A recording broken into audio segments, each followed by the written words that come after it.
店でいつも感心するのはちゃんとねストーリーがあるんですよ。兜にした春巻き、あ、5月やから兜なんやなって分かった。要するにね、いつの時期に来てもちゃんとその季節のことを考えてそれがストーリーになってる。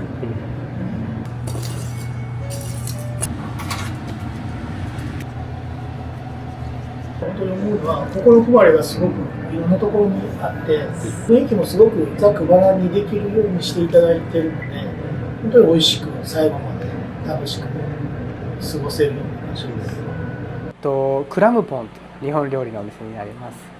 ご夫婦でされててご主人はイタリア料理出身で日本料理はほぼ独学なんですけれどもすごいこだわった料理と奥様がサービスとあと日本酒のセレクトされてます。でもお腹いっぱいになるだけじゃなくて心も満たされて明日からまた頑張ろうっていう気にならせてもらえる僕の中ではすごい大事にしているお店になります。吉田さんとは結構仲良くされてるんですか？結構仲いいと思います。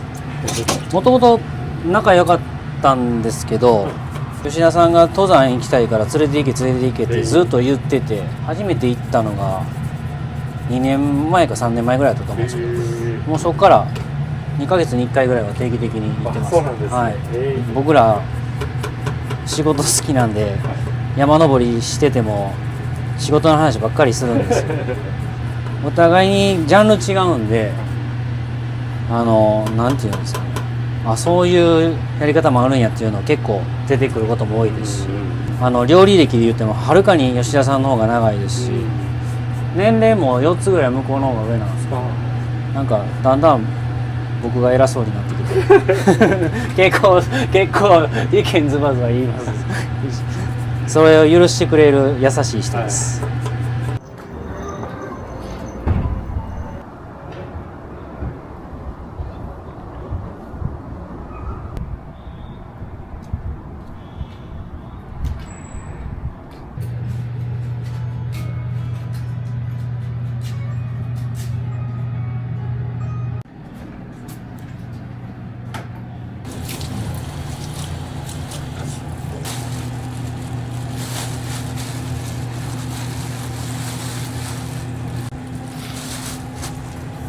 これは何ですか？水山港の、穴子で、現地でさばいた状態で届けられる穴子で、何がいいかというと、血抜きしっかりされているのと割とこう開いてる方が、池の状態保てるんで、はい。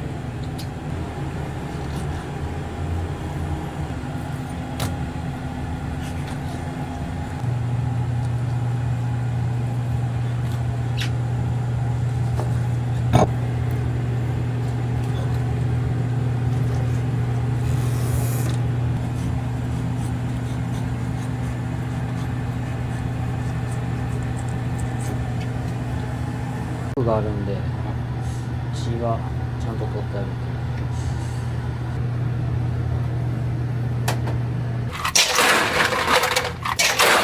げて今から穴子を皮にお湯当てるんですけど、お湯当てたこの氷水の中にも必ず塩入れて魚を真水につけることは最悪なんで逆に穴子のぬめりを取る塩水なんですけど60度でぬめり取ります。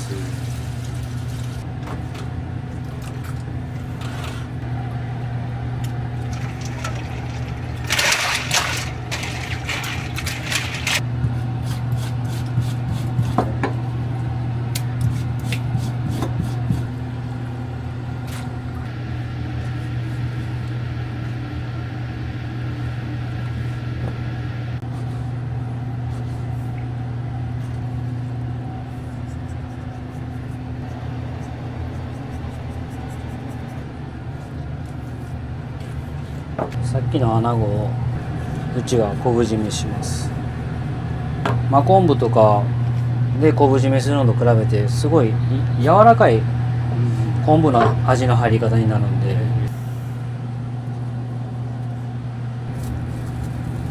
これで、6時間から10時間ぐらい置いてでその後脱水して仕上げます。めんどくさい料理が僕の料理多くて、お客さんの口に入る時にうまみがぐっと広がるような状態にどの食材もなってるんで、やっぱお酒がその方が進む感じになると思います。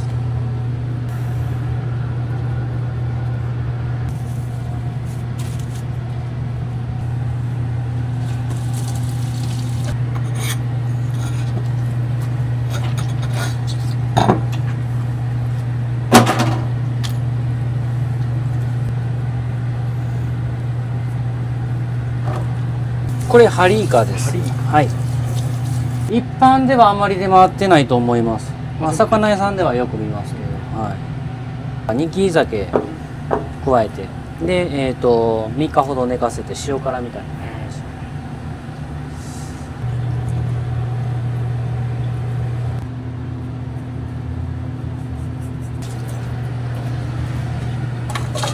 松本さんご出身ってどちら？神戸です。もう就職と同時に大阪っていう感じで、はい。お店構える時も神戸ではなく大阪でってなったの？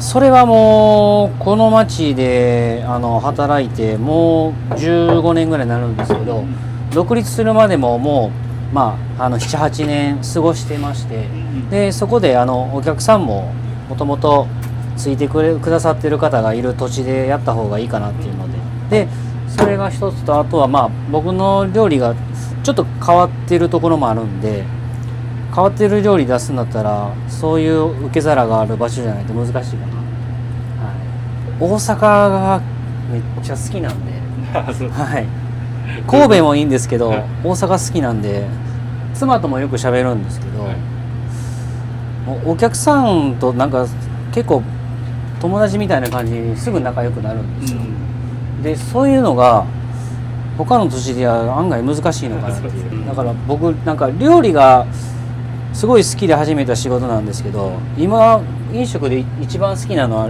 お客さんと喋りながら作っていく時間というか、なのでもちろんそれの一番の大事なものは美味しさやと思うんで、こうやって仕込みも頑張れるんですけど、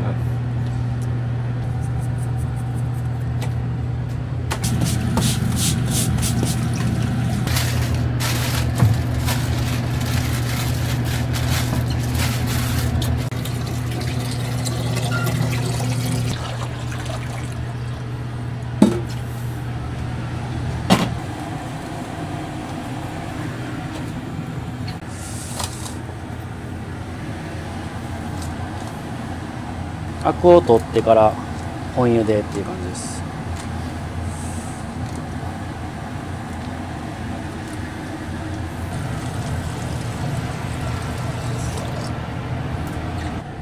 基本的に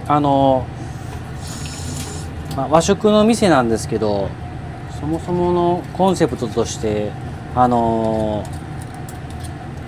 チッとした和食というよりは割と緊張感がいい意味でも悪い意味でもあんまりないお店を目指してまして、でお客さんに緊張しながらご飯食べられるのが僕ら一番嫌なんで、脱力系の日本料理店みたいな感じを、はい、目指してます。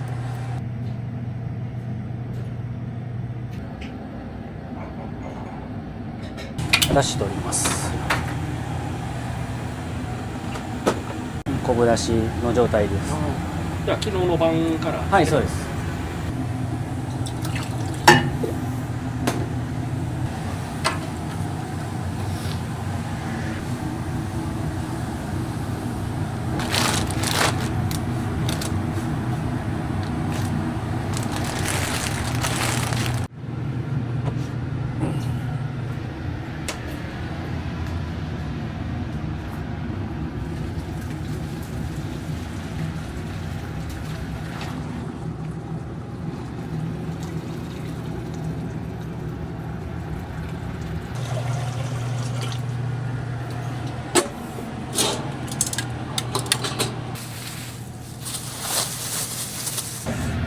ちょっと塩で揉んで、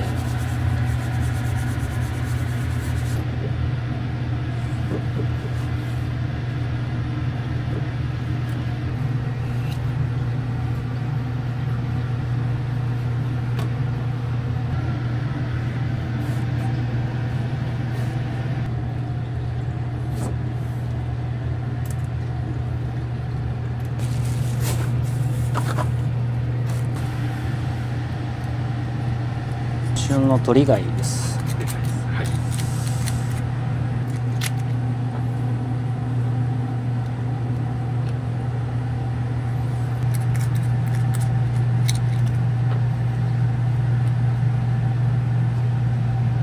もともとのご出身はなんかイタリアンかなんか。あ、いや、イタリアンは、1、2年ぐらい洗い物しながらシェフのフライパンさばきを見てたぐらいの感じなんですけど、はい、まあそこでちょっとレシピだけいろいろ教わった感じです。ほとんど和食は和食です。はい。またなぜ今和食の方を目指されて？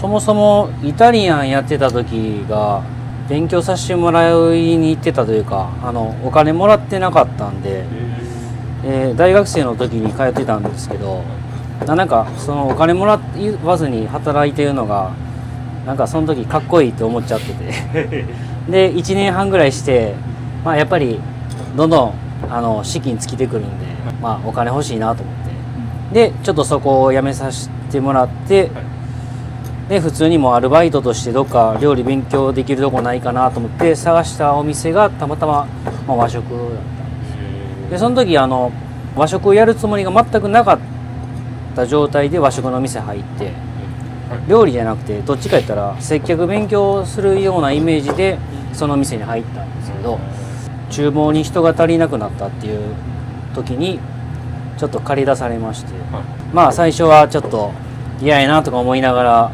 厨房入ったんですけど、なんか和食の面白さにちょっとまんまとハマっちゃいまして、あ、そうなんです。はい、でそこからもうずっと和食です。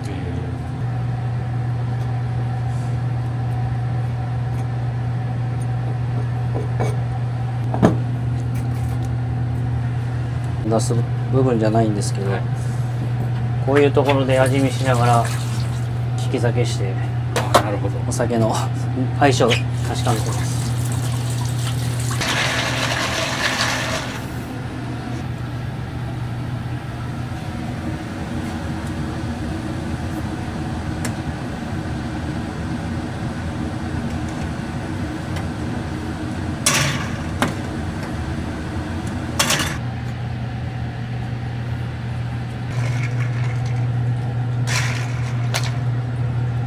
余分な水分を拭き取って鶏貝を湯がいたおつゆを染み込ませた布をかぶせて、なんかこう名物料理とか看板料理っていうの和食の店なんですけど、なんか、まあ、名物というか必ず出す料理がフォアグラの西京漬けっていう、なんか和食じゃないような料理になっちゃってます。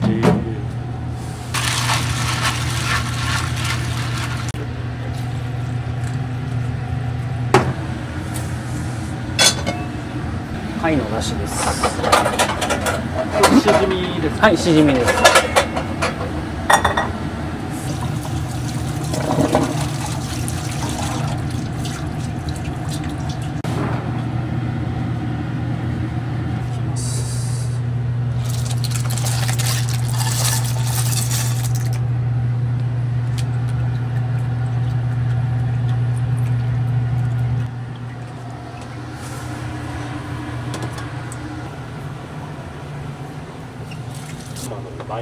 そうです、マヨ箸です。ある程度来ていただいた方にはこちらからプレゼントさせてもらって、はい、全部1本ずつあれなんです。堺の作家さんに塗っていただいてる箸です。これ本当は売りがあったら筒抜きして螺旋状に切っていくのが本当のやり方なんですけど、このやり方の方が、料理の設計がしやすいんでこういう切り方にしてます。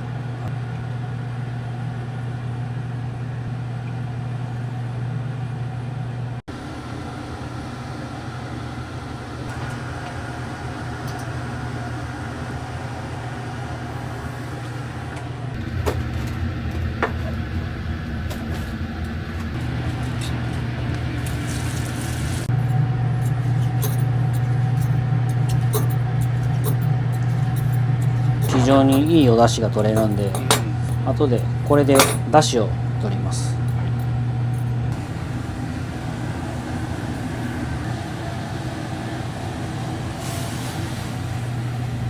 ボイルのアスパラよりしっかりめに湯がくイメージです。このおつゆも全部使うんで。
すっぽんをほぐしてあらかじめすっぽんのだしでしっかり身の味付けに炊いたものです。それとごぼうを合わせて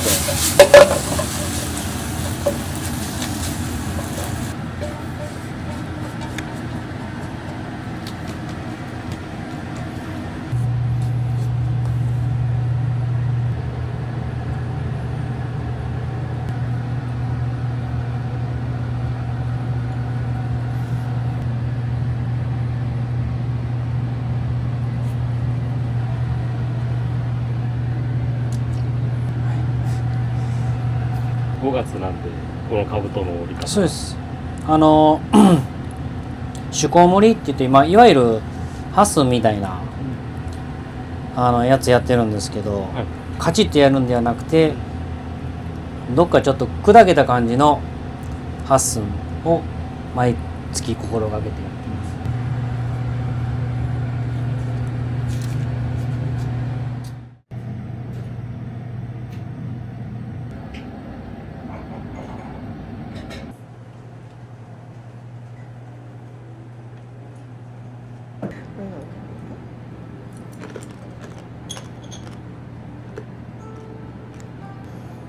喜んでもらいやすいんじゃないですかね。多分どのタイミングで出して辛口といえば辛口なのか前半のその季節のものが終わったあたりぐらいで、なんか揚げ物とかあってもこっちこれは入れる感じにしましょうか。うちお店の名前もちょっと可愛らしい感じなんですけど、これお客様に緊張してもらいたくないんですね。でお客様が、こんなちょっと記念日とかにいらっしゃったりするとちょっと緊張してうっていう感じになったりしやすいじゃないですか。そうじゃなくって、お家の延長とか本当にお宿に来てくつろいでいただくみたいな感じに、していきたいなって思ってますね。だからサービスもちょっとホテルみたいなサービスっていうよりは日本の旅館のサービスで、中井さんとかおかみさんとかがお帰りなさいっていうような感じのサービスを心がけてはいます。うちの店主が、料理人なんですけど結構おしゃべりも気さくにする方ですし、お料理を通じてお客様とこう会話するっていうのがすごく多いんですよね。でお料理自体もちょっと、手が込んでると言えばいいですけどちょっと難しいというか面白い調理法のものが多いのでお客様も「何してんのこれ」みたいなのが多いんですね。でそれをこうしてこうしてこうしてって言ったらみたいな特に女性のお客様なんかお料理されるんでそれでこんな味になるんや面白いなみたいなのをこうカウンター通じていろいろお話しさせていただくことが多いですかね。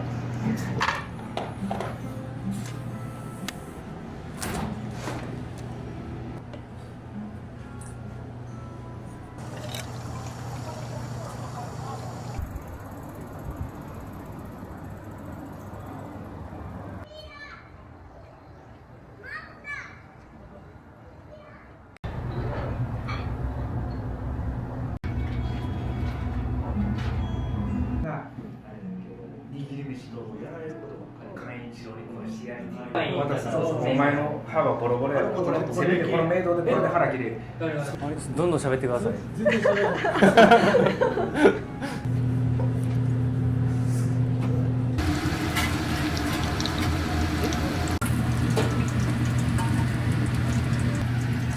お願いします。はい。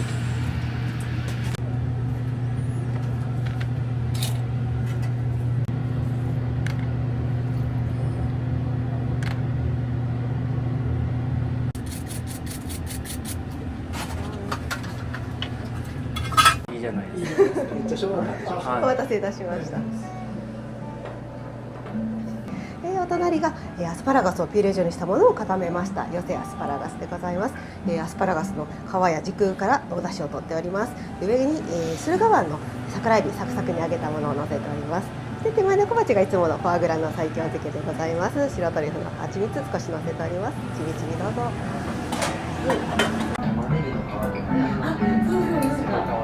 やったりしますよね、フレンチとかね。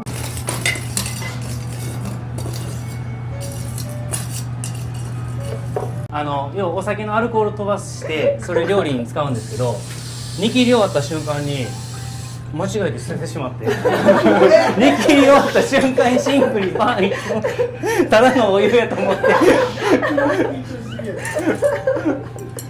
一番緊張するのこの人だね。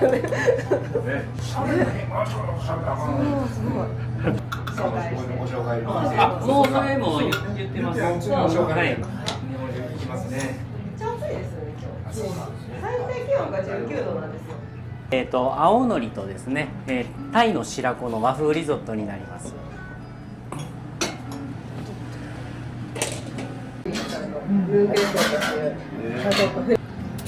なんかね、100% 濁ってるわけじゃない。そうそう、薄濁りですね。爽やかな。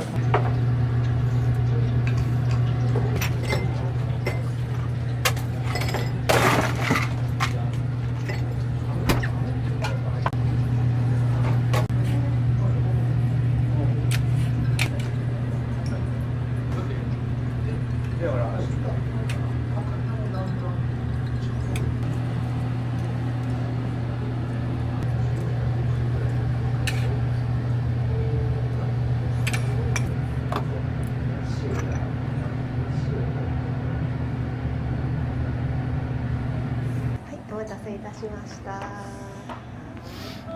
こちらクラムポンのシュコー盛り。ちょっと気合入ってるんじゃないですか。いやいや、クラムポンのシそういうことュコー盛り。絶対言われるやろな。この間はパスタですっぽん食べていただいて。ああ、そうですね。はいそれがそれをいつも言うない。俺以上の逆にそんな幸せになる。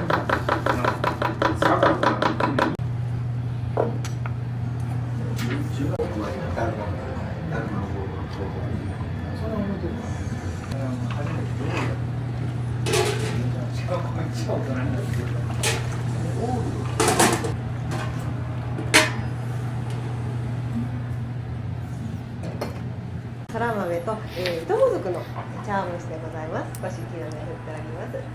器は合わせるのでお気をつけください。コンタクトの先入れてますけど、あんなに知らない。ちょっと上向いてつけちゃうけどね。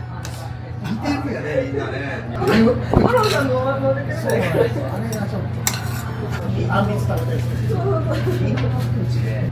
ああ、そうやね。自由だ。ある意味、独身貴族を動かしてる。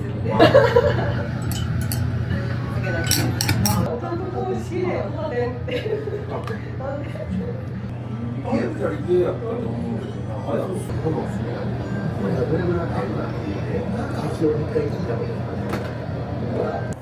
では、北海道のオホーツク海の毛ガニですね、これから時期迎える万願寺唐辛子のおひたしと一緒に合わせております。はい、では次愛知のお酒でございます。一年風の旅人という可愛い、はい、おしゃれ。美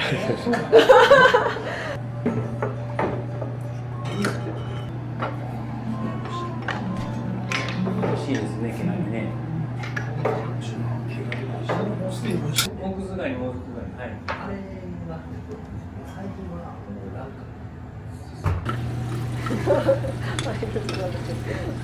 気を抜いたらダメです振り向いたら取られてる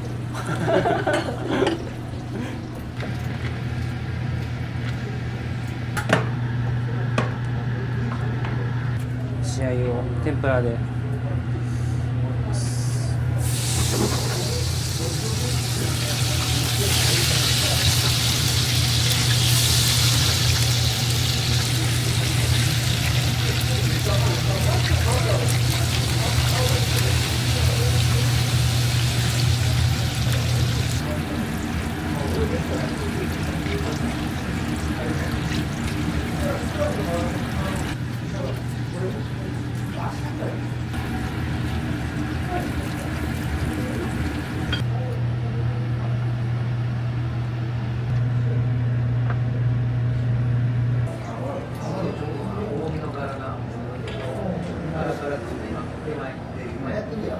では続きまして、琵琶湖の天然の稚鮎になります。中国の今のその鮎が苦手な方が多くて出ました。はい。ああいうのを、はい、多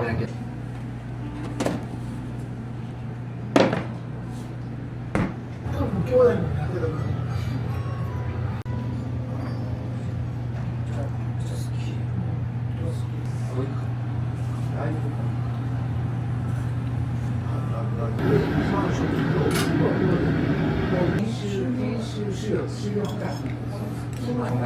知らんから骨鉄筋の方をやってきて鉄板の鉄筋は僕棒状の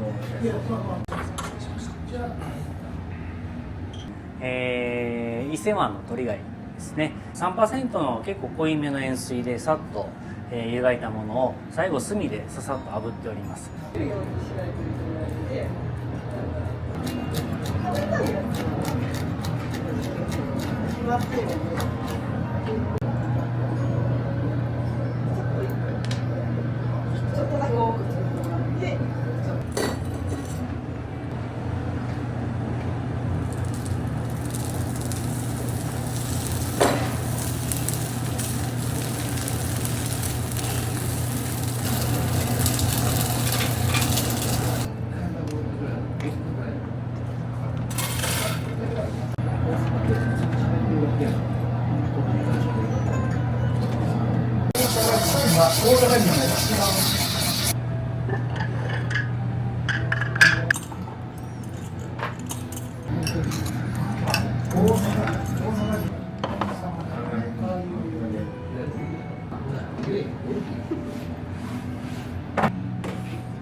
酒蒸しっていう方法もあるんですけど、酒蒸しより塩水で湯がく方が味の濃さの調整ができるんで。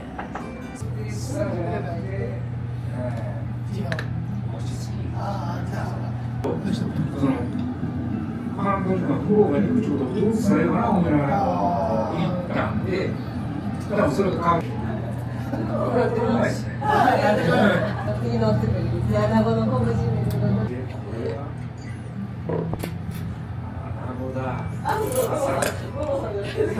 わさびが充実しい。これだ。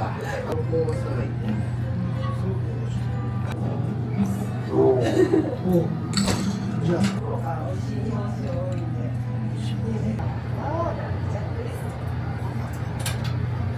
では次お寿司、ちっちゃなお寿司です。ハリイカとウニのお寿司でございます。もう来たか。それ以上のね。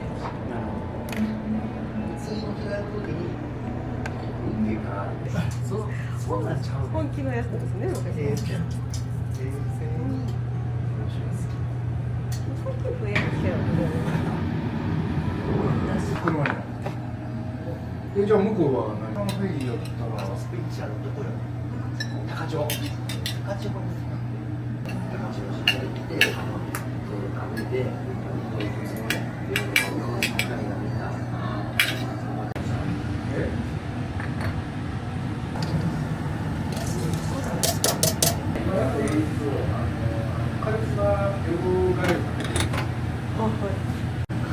願いします。は大阪ならではのそのいいな。ございます。ミンククジラのウレスという喉からお腹にかけての美味しい部分でございます。こちらあと添えているのが九条ネギですね。ミンククジラは割とさっとで大丈夫ですね。はい、さっとお出汁にくぐらせていただいてお召し上がりください。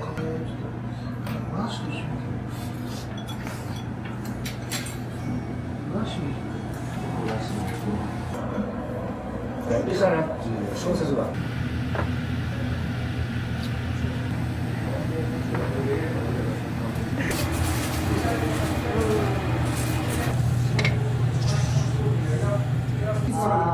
一瞬おっとかなるんやけど読んで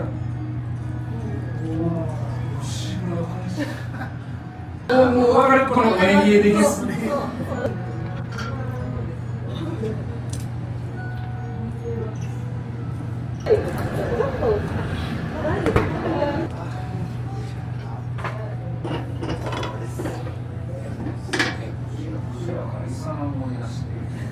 幕末の呪文ってまず司馬遼太郎から入ったんで。いや、日本なんですか。いや、北海道の十勝和牛の、ランプですね、じっくりと炭火焼きにしております。添えておりますのが、マチュピチュのお塩と、焼きがらしというピリ辛の調味料になります。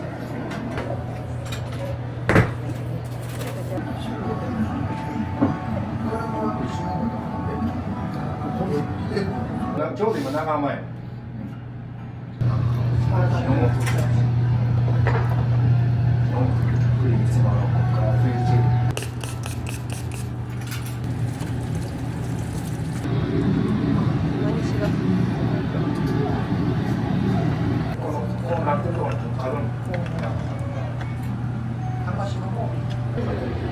知らなかったんですか。経験が発の吉村寛一郎っていうその入り口してんのたちを。とか言うけど、こうねそっからこう順番こう。今日はですね、指名3種類ご用意しておりますが、お腹が許せばお一人様2つお選びいただきます。そうなんです。1つ目がですね、ここでですね、よいしょ。はい、失礼いたします。タチウオの炭焼きと新生姜の土鍋ご飯。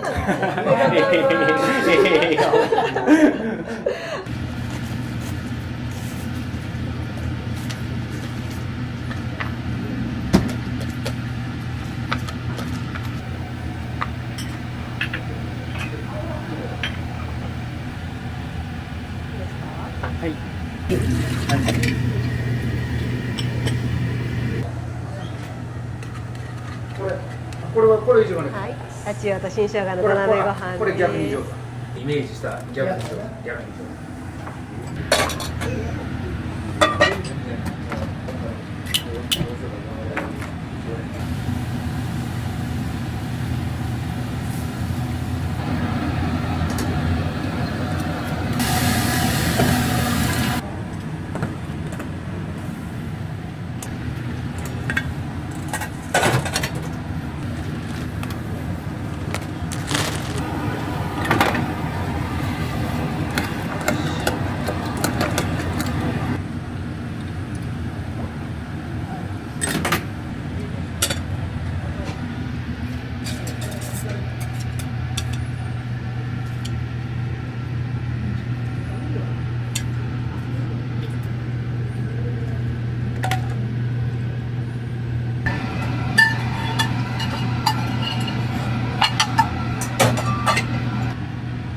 お願いします。はい。海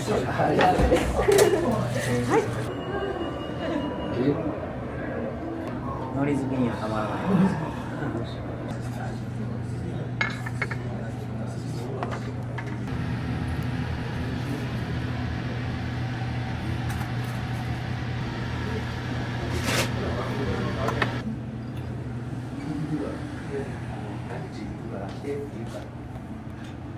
今日はですね、清見オレンジとベルガモットを使ったシャーベットでございます。そして和三本の一口クッキーです。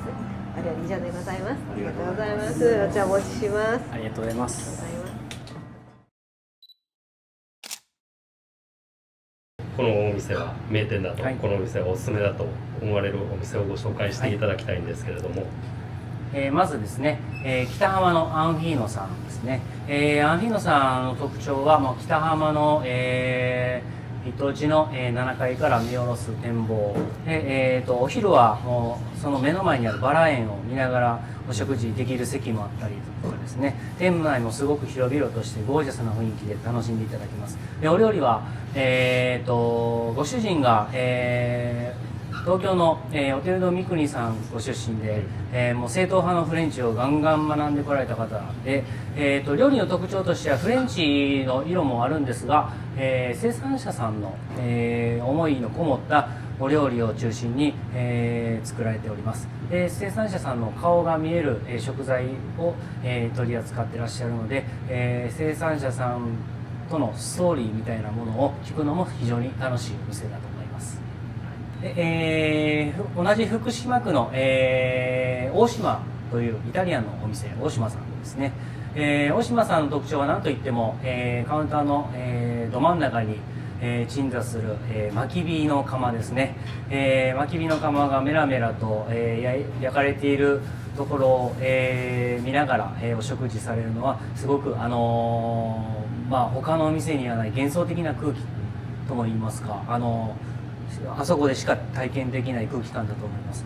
でご主人が非常に物腰柔らかで優しい方なので、お料理もすごくそういう性格が現れているようなお料理ですね。で、こちらもイタリアンの、ド直球のイタリアンというよりは創作のイタリアンという形で、見た目も非常に面白い、食べたらもちろん非常に美味しいイタリア料理を楽しんでいただけます。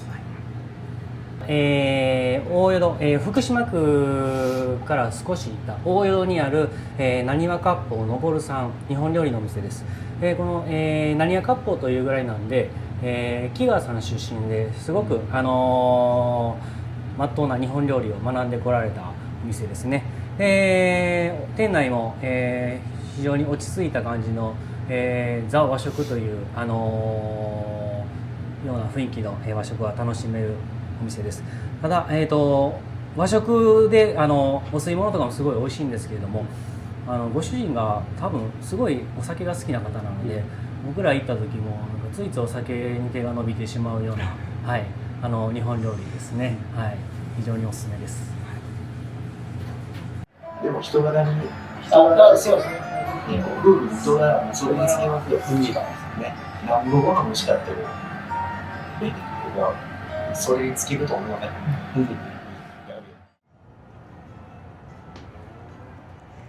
はい、今日お土産あります。